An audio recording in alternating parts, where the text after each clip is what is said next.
we go. Very good. So So you welcome. can now, that didn't take very long. Yeah, that's good. Okay, we're good now. Okay, so welcome to Dr. Michael Saini. It's a pleasure to have you here.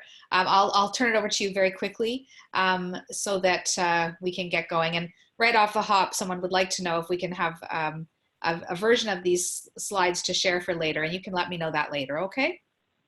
For sure, I don't mind sharing. Okay, thanks, Michael. Okay, so should I just get right into it? Yeah, I would get right into it. Yeah, thank you. Yeah, Okay.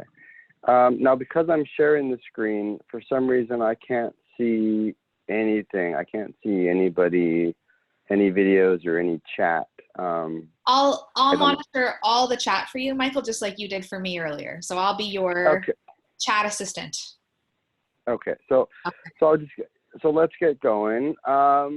So we have about 45 minutes. I want to make sure that we have some time for questions. You'll have the slides. So in some areas, I won't go into tons of details. But I think, though, this is an important topic because we know from, for instance, the reports that we're getting from China is that the divorce rate went way up as they started to loosen the social distancing and isolation. And we know that the reports of intimate partner violence have gone up. And so when we look at COVID-19 and its impact on society as a whole, I think it's important for us to take pause and to think about what the impact is specifically on families. And I think OAFM has done an excellent job of being on top of the most current information.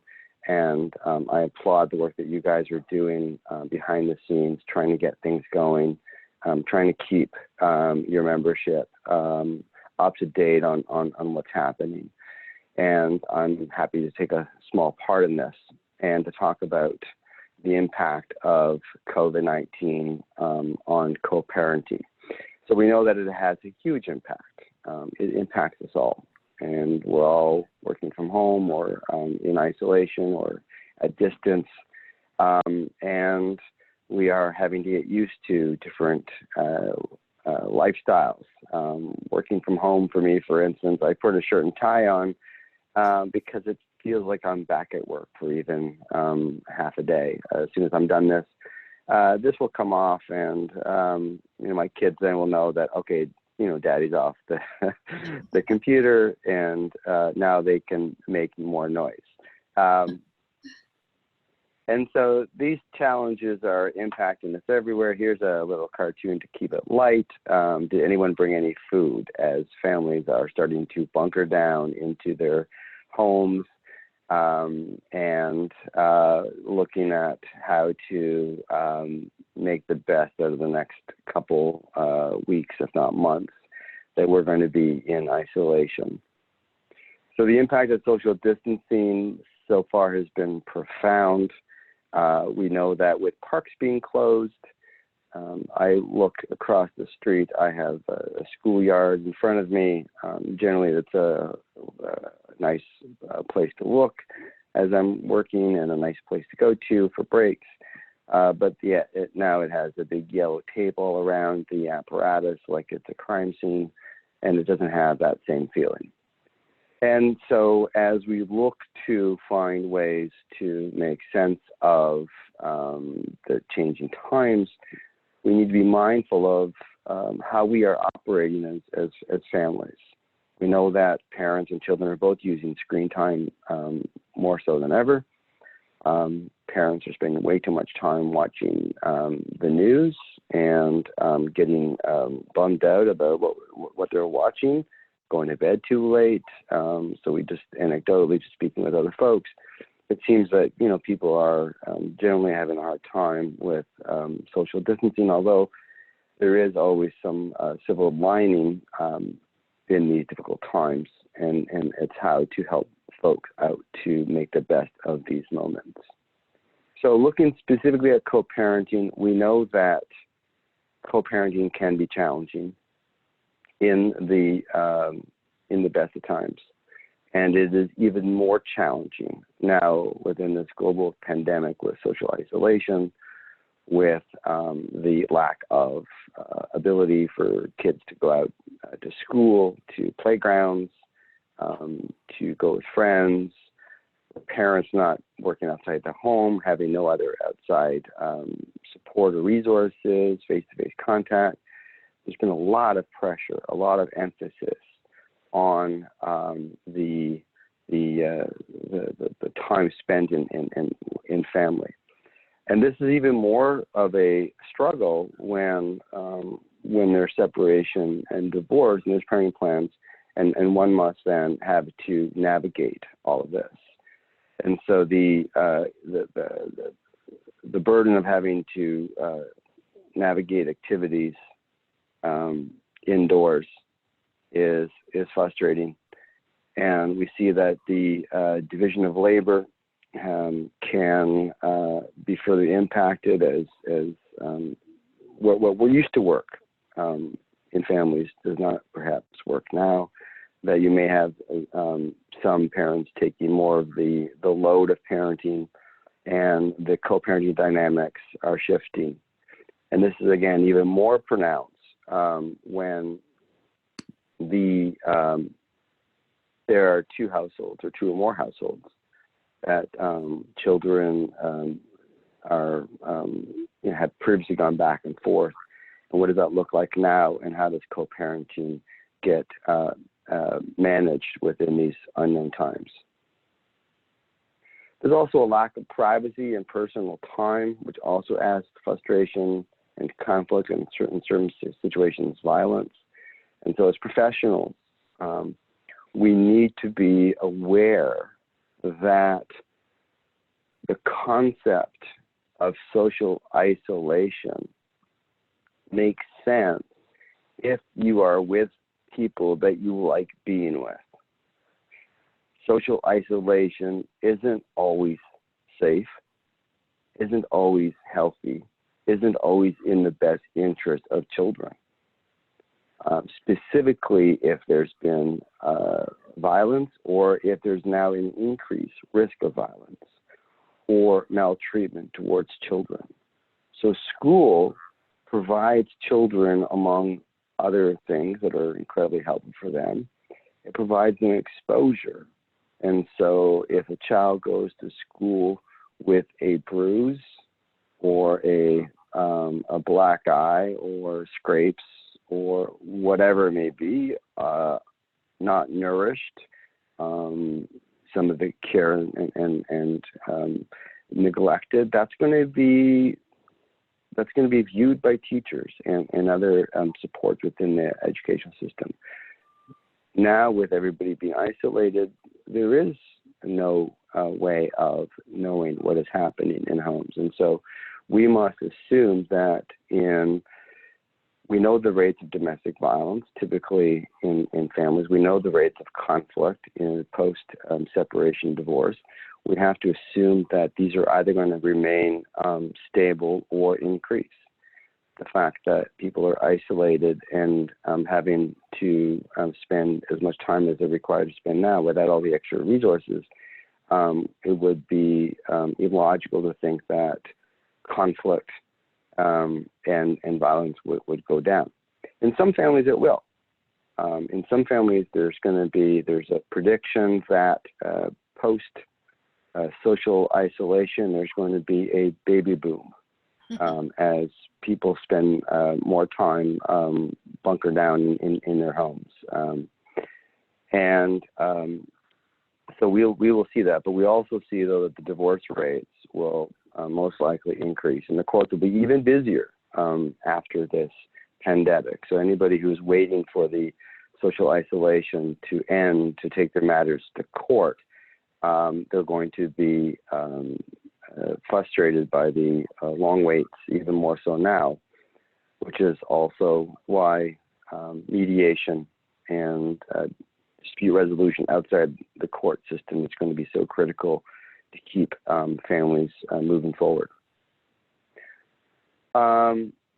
Financially, it's a stress on families, and also not being able to have the available supports, like grandparents and other caretakers, tutors, and all those other people who may have helped parents co-parent, so that they can work on the relationship and work on those aspects rather than the day-to-day of trying to manage the minutia that is required.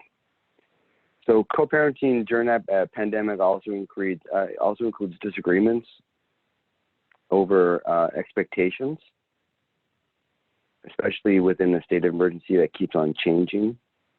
So from day to day, it changes. It seems to be a bit more stable now. We've been in this social isolation for a while, but at one point, though, they were saying we are low risk, and then the next day we're actually high risk. Everybody get to your homes. The next day we're going to call in the army. I mean, it's forever changing, and we have to be aware of these changes and know how these impact. And this is why having agencies and associations like OAFM providing resources to professionals about what we need to know about COVID-19 is so incredibly helpful. We also need to know about these disagreements around compliance or the lack of government orders. So we know that the governments are now looking at fines for anybody who uses parks, because although social distancing has been in effect for some time,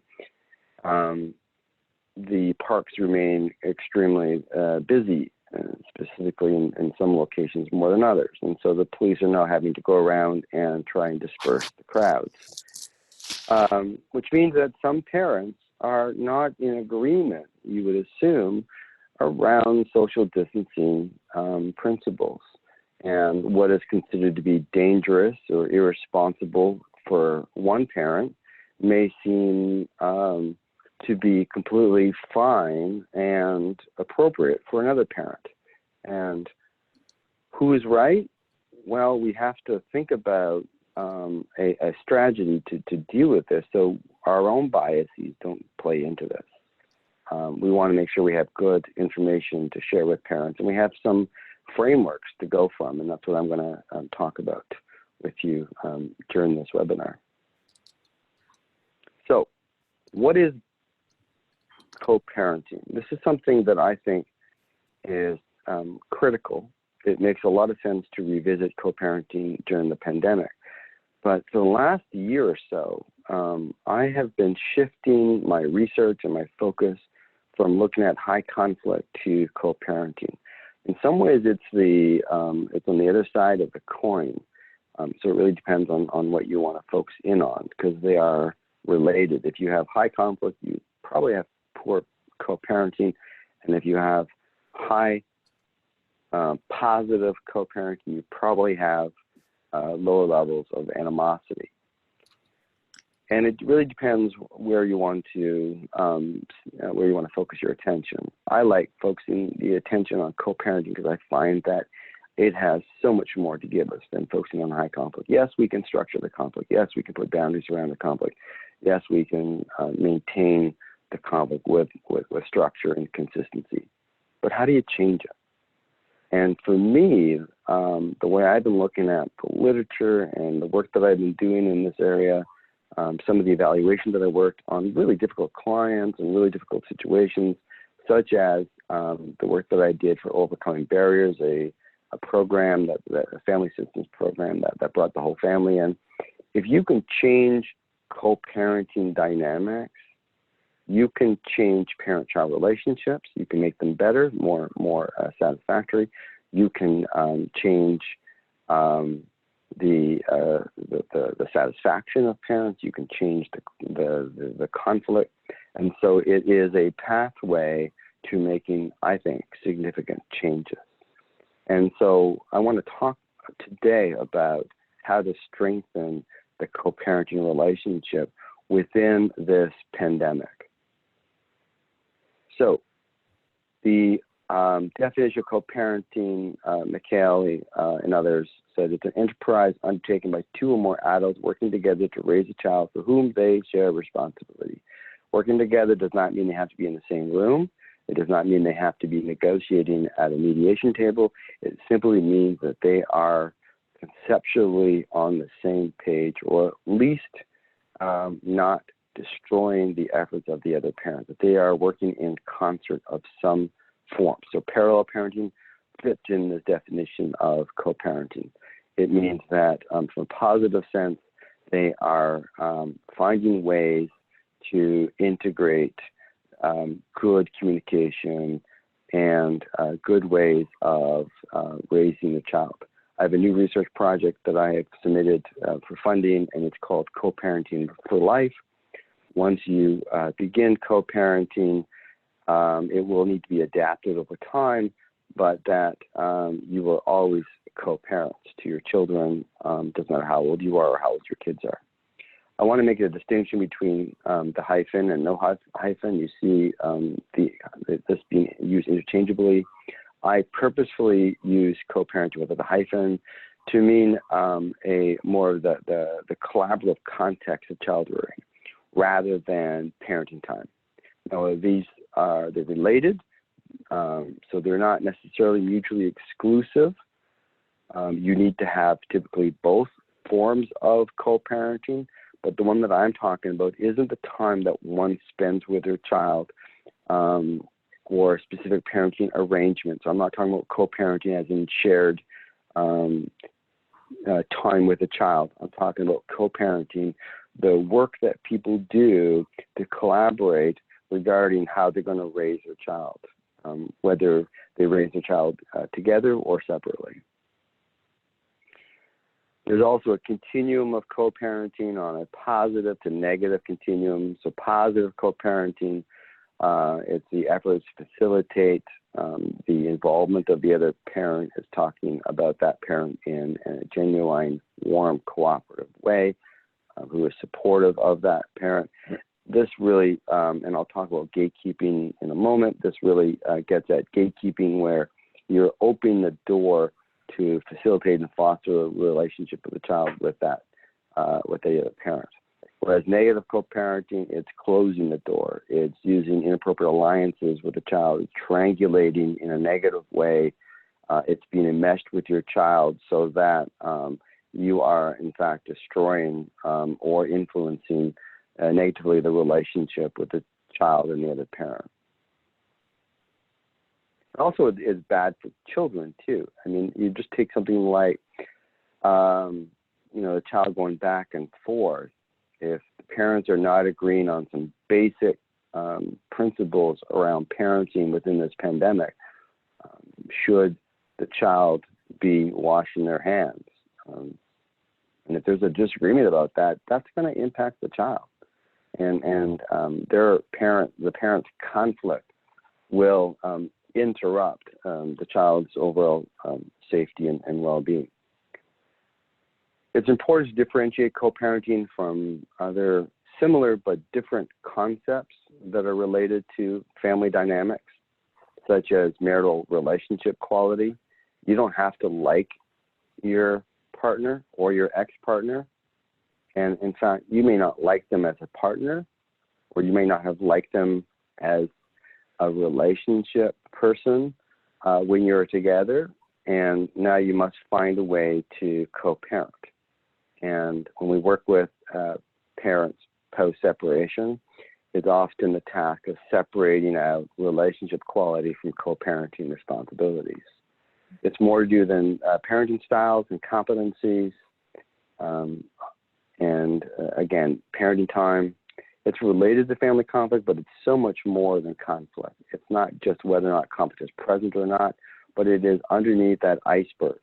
So you have conflict on top of the iceberg. It's really getting underneath the iceberg of what are the concerns, fears, worries, what is really happening that keeps this conflict going, and how does it impact the relationship between the parents themselves.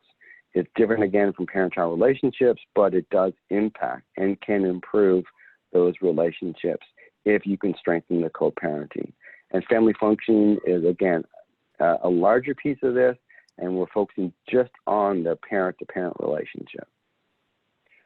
I also want to make sure that when we talk about parents, and we purposely, in our conflict tool, which I'll reference in a bit, we made sure that when we did review the literature, most co-parenting tools focus on heterosexual relationships, mothers and fathers. And what I like about co-parenting as a concept, among other things, is that it's gender neutral.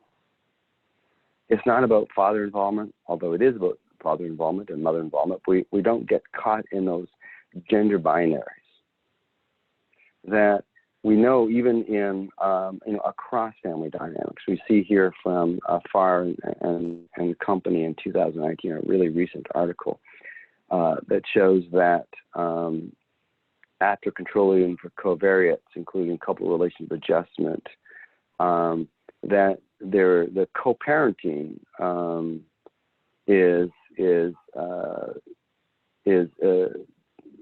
similar, and in fact better in same-sex relationships and heterosexual relationships. And so we know this from other research as well, and it makes us be more expanded in our approach of thinking about co-parenting. So we're not just thinking about co-parenting as a mother versus father or mother and father. We're thinking about mother and mother. We're thinking about trans families. We're thinking about all kinds of partners that will co-parent. Grandparents. A grandparent could be a co-parent as well. And so we need to be diverse and inclusive in our definitions of co-parenting. So just quickly looking at the impact of co-parenting, we know that it predicts parent quality and family stability. We know that when we have more positive, healthier co-parentings, we usually have lower externalizing and internalizing problems with children.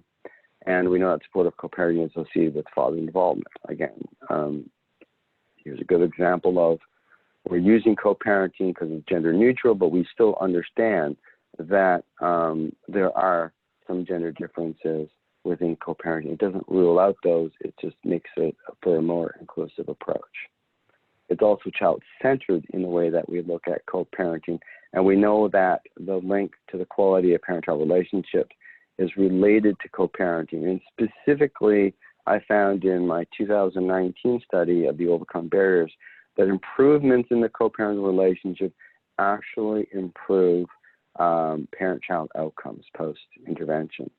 And so by educating folks that psychoeducation approach and mediation about the importance of co-parenting is critical. Helping parents understand that how they relate to each other will have an impact. If they don't contain the leaking at the adult level, it will leak into their children's adjustment. We know that co-parenting is impacted by unrestrained conflict, and we know that if we can improve, again, co-parenting, we actually reduce the conflict between the parents. This is a gatekeeping diagram that I think is important, especially today in this current context. Because what we are doing when we get involved in conversations with parents about co-parenting dynamics and whether children should or should not visit a parent, and we're looking at why parents are being restrictive in allowing the child to go or not go because of their concerns around the child being infected by COVID-19. We're really looking at this from a gatekeeping perspective. These attempts of parents to have their child not go to the parent is often thought of within. It's best to think of this within a gatekeeping assessment where parents are either opening the door or closing the door. And so in some situations, parents are keeping that door open. They're going, yeah, go visit your other parent because I have to get work done, because I really just can't take care of you right now. So, whatever, just go. Well, that's not adaptive to the child's well-being, just as much as restricting the child and saying you can't go because I'm just so afraid of watching CNN for 6 hours a day that I'm thinking that you're going to catch COVID just by walking out the front door, and therefore you have to stay inside your room until this all passes. And so we want to make sure that we're helping parents go from maladaptive to adaptive.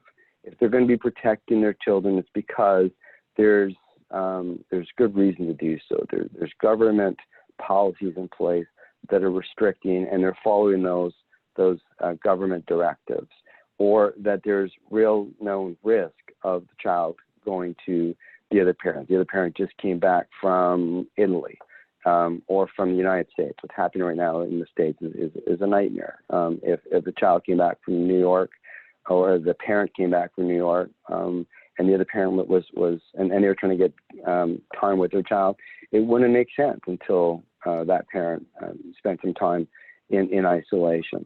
And so knowing the context and knowing whether this is an adaptive or a maladaptive way of trying to cope with this pandemic is an important distinction to make.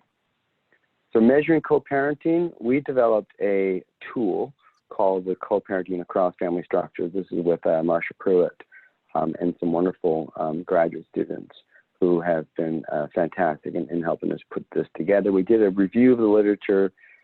We moved away from gender binaries. We tried to make this tool more inclusive. And then we looked at, from the literature, 9 domains that we found in the literature that we thought were going to be important to co-parenting. And what we came up with, and I think this is so fascinating, and I've been really, really excited about this, that there are 5 domains of co-parenting. And I think these are really relevant right now within the pandemic. For number 1, we talk about the animosity, the relationship of conflict to co-parenting. But again, if you look at it, it's only a small piece of it. So spending too much time in the conflict, you don't get underneath the iceberg. You don't get at the other factors that are important. But we find the big one, if you look at that 0.92, that really big domain is respect. Are they respecting the other person? Do they feel respected by that other person? And trust, communication, and the valuing of that other co-parent. And if we can talk about the pandemic then in terms of trust and respect and valuing and how to improve communication and how to put boundaries around the conflict. This is the language we should be using when we're talking about facilitating and being adaptive in our responses to co-parenting. Of course, these folks don't, if they haven't been together, they're separated, they're living different lives. They don't know what the other person's doing. They don't know what they're thinking. Of course, they're not going to respect and trust them as perhaps they would if they were still together. It's the unknowns. And so being more transparent, especially in this time of uncertainty, can be extremely helpful and can help to reduce the conflict. And so to talk about the lack of trust, the lack of respect, and how important it is to gain that respect and trust by increasing the transparency, increasing the feeling of empowerment, increasing the options and the choices, and how that can help maneuver parenting plans so that you don't get stuck in that long wait line in the court, 6 feet apart, trying to get your day in court. And we see this in using the tool that we created. You see that those who are living together and married, their co-parenting scores are so much higher than separated and other. Other are the one-night stands.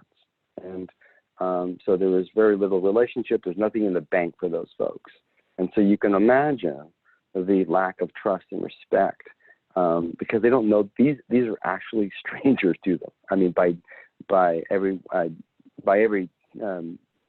way of defining these folks, these are strangers trying to co-parent. And so working towards building trust and understanding and respect for the other is so important. So we need to look at what are the changes that are creating the tensions in co-parenting, as well as the social isolation, and as well as being home too much with your family. In cases of separation, there are specific rubs that are occurring. And some of the questions that we should be asking folks, one should be around the division of labor. Who's doing what now? Are these shared the same way as they were before the pandemic? Or is somebody now taking the brunt of most of the care in some aspect of parenting? And how is that impacting the co-parenting relationship? What seems to be working well, what does not seem to be working well now? What about working from out of home or working from home? How is that impacting co-parent relationships? How supportive does the parent feel that the other parent is towards their new situation of having to work from home? If one of the parents is working outside the home, how does that affect the parenting plan? Specifically, if, let's say, one parent is a first responder, a police officer, a firefighter, a healthcare professional, how is that going to impact the parenting plan? And so how do you take those insecurities and those some of these are genuine fears. These are protective, adaptive ways of gatekeeping. But how to have those conversations, not in a shaming way, but in a curious, empathetic way. And what does positive time with children now look like? Specifically when children are spending more and more time at home than with friends and outside at school and other activities. What are you doing with your kids to occupy their time? How close have you been able to get a routine for your kids? And little things can really help. Just as an aside, one thing that I do at 3 o'clock today, like I do every day during the week, there's a little app that I found on my phone that plays school bell effect. So I ring the bell on my app at 3 o'clock, and that tells my kids that school day is over, and it's just something that they've grown used to. And in fact, my 12-year-old, I forgot to do it one day, and she said, "Hey, Dad, you didn't put the bell." I'm like, "Oh yeah, sorry about that." Well, this might be a good time for one question from the audience is, what about differences in parenting approach to this time of learning during COVID-19? The differences, say, one parent feels a school day with timing and bells and national anthems and that sort of thing is a more structured day, where another parent may be saying, you know what, we can learn in a multitude of ways, and you're learning through, other means right now. What do you say to that? Well, I think, first of all, we don't know what is the most appropriate because it is of uncertain times. And I think people need to be, first and foremost, flexible. And they need to be understanding that people are going to respond differently. And it may be nothing to do with the current situation that's in front of it. It may be because of, let's say, previous traumas. So now they're being triggered and they're reacting in certain ways because it just makes sense to them right now. And so we need to think about, if the child is going to bed at 8 or 9, I wouldn't argue about it. It's whatever. That the argument itself is perhaps more damaging than the differences in routine. If there are huge differences in routine, then that needs to be discussed. And I think mediation is one service that parents can turn to. It's online. It's there to help them. And I think we need to get, this is for the upcoming slide, but I think mediators, need to be at the front and center of helping co-parenting relationships manage exactly these sorts of questions, and to negotiate and to respect that people are looking at things differently, and to come to resolutions that help to strengthen the relationship.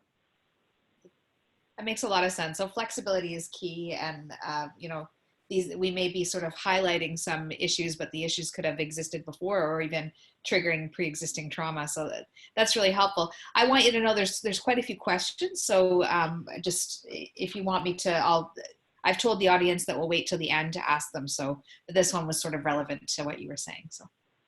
Okay. And I know we started late, so I'm going to go through a little quicker on some of these to give more time. Okay. And you'll have, and there may be even an opportunity at some point to do a part 2 of all this if there's interest in doing so. But we'll see how far we can get, and then I'll make sure that I'll go for like maybe another 3 or 4 minutes. Okay, great. Sounds perfect. Thank you, Michael. I'll get to the high spots. So making co-parenting decisions, I think to the question, Marianne, that you just asked about, I think first and foremost, we need to be informed of the current understanding of COVID and its impact on the way that we operate in our new daily lives, whatever that may mean. And I think it's tricky because there's lots of rumors, there's lots of secondhand information. And I just look at even the question of, are masks helpful? I've not yet heard a definitive answer on masks in the news, reported in conversations. I actually did my own research to look at the benefit or lack of benefit of masks. I did a review of the literature because I was getting so frustrated by the inconsistencies. And I think part of it is that governments, they don't want there to be a lack of supply for the healthcare facilities. So I think they're downplaying the benefit of the mask so that people don't all go out and get them or use up any additional ones that are there. And so we have to look at behind the information that's being presented at times, not to be conspiracists. But okay, so we know how to assess for COVID. That's been presented in various ways. I'm not a doctor of this sort. I'm not going to tell you how to assess for COVID. I have a little temperature thing that you put to your forehead, and I like to take my temperature to make sure that I'm still fine. Even though I haven't left my house it feels like forever. So how to assess pandemic co-parenting? So I'm going to go quickly through these. This is a tool that we've developed to expand on our survey that we have on co-parenting. That's currently we're recruiting parents to fill out this co-parenting tool. We've added these ones specific to pandemic co-parenting.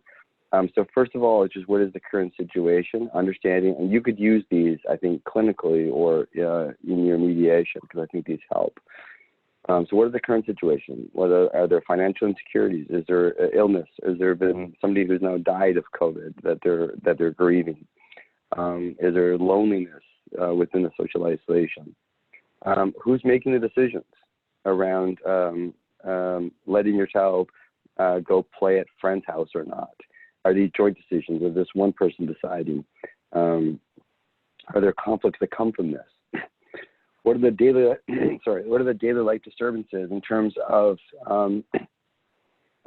carrying out normal activities for work, for food, for housework, for paid activities? Are they getting enough sleep? Are they maintaining their energy levels? What's the satisfaction towards co-parenting at this point? How satisfied are they with the support that they're getting or not getting? What is the emotional support like? And how generally satisfied are they with their relationship with the other parent? What's the conflict like? What do they think that the choices and behaviors of the other parent is making things more challenging for them, or not feeling supported? What about violence? What is the risk of violence since the pandemic has started? Are they afraid of being hurt, insulted, threatened, again, screamed at? What are they worried about? And how worried are they in bringing their child out to meet other people?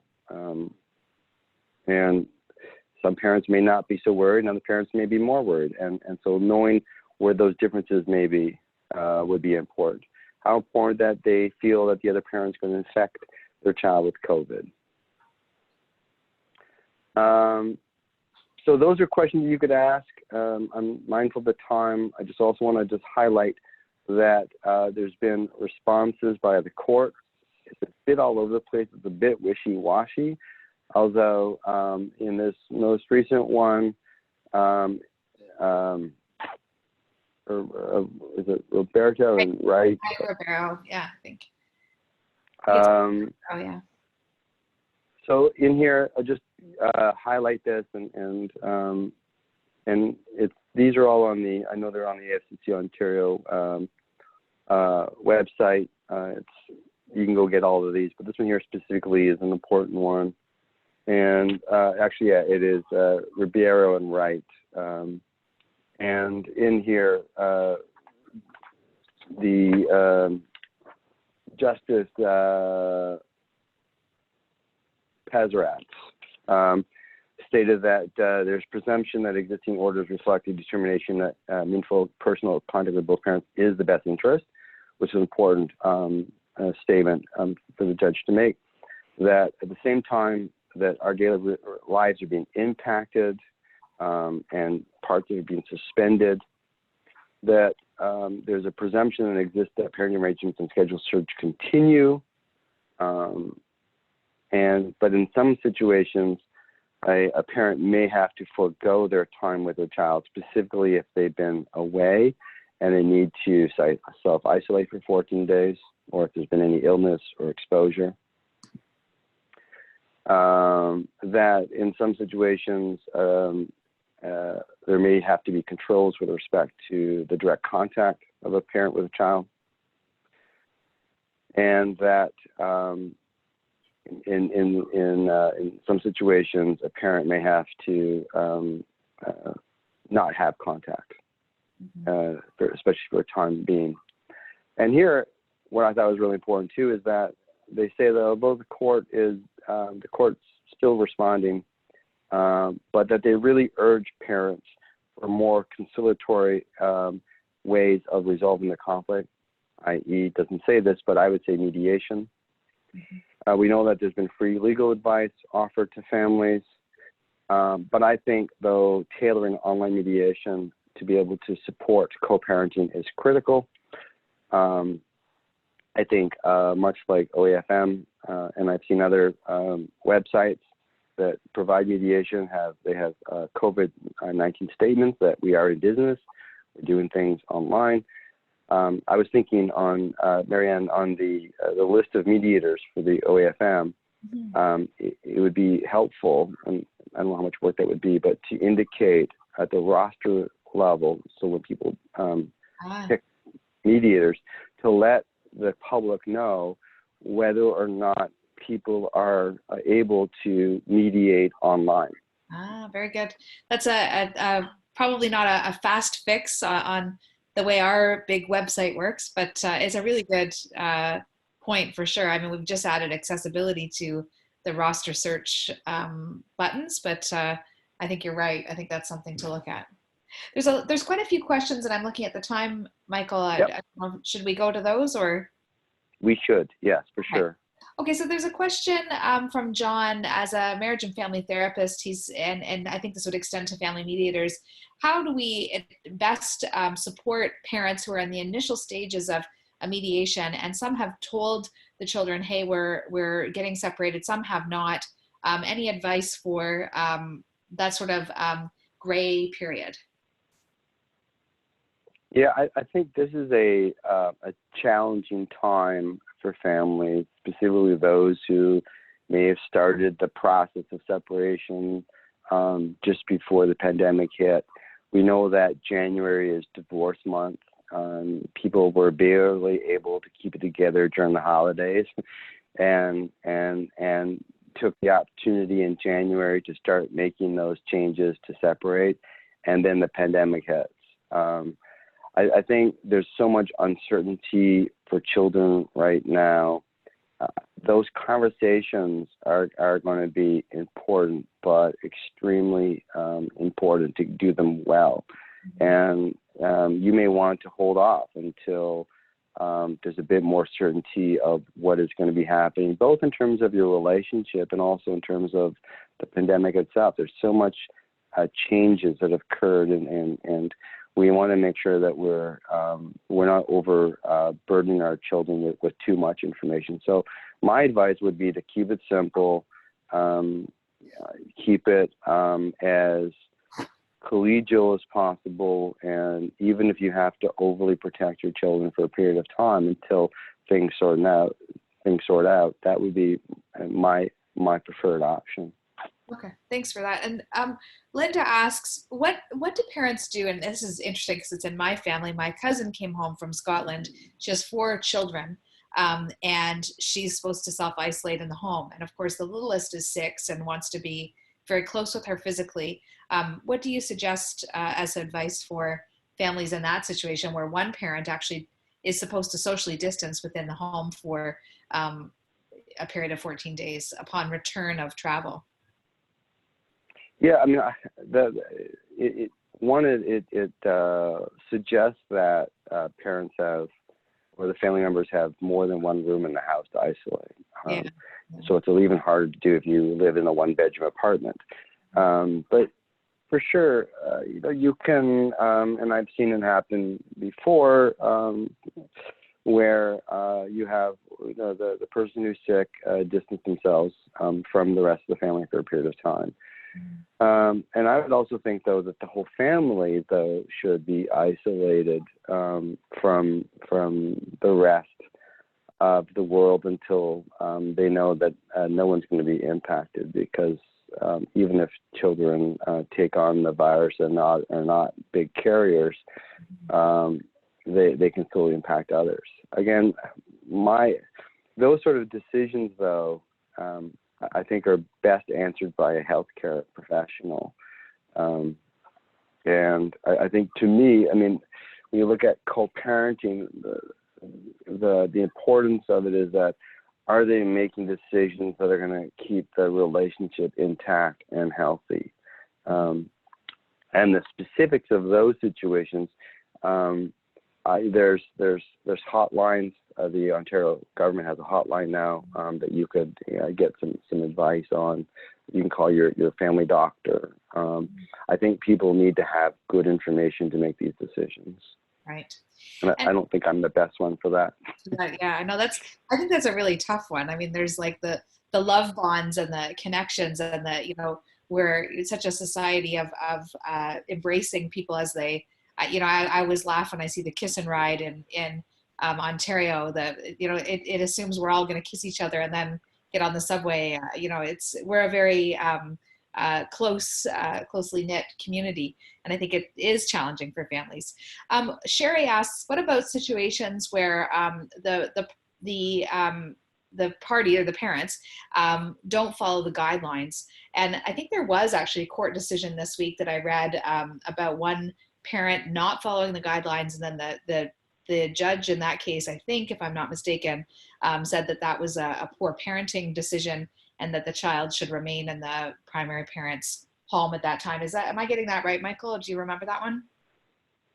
Yeah, in the one that I'm thinking of, the judge said that there was no evidence to suggest that had happened, but that the judge would be concerned if that was happening. Okay. Yeah. There may have been a different one that you're thinking of, but I do, though, and this is where gatekeeping comes in. It is if the other parent was drinking, if the other parent was abusive, if the other parent was harming themselves or the child, it would be within the gatekeeping function to close the door on that parent.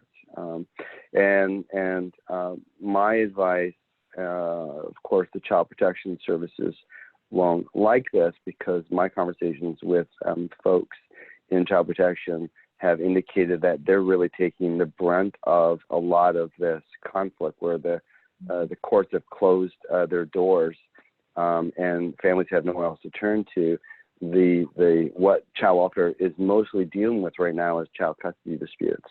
Having said that, I still think that at this point, having somebody from child welfare involved to be assessing the situation if one parent is putting the child in harm's way, I think I think that is a good approach.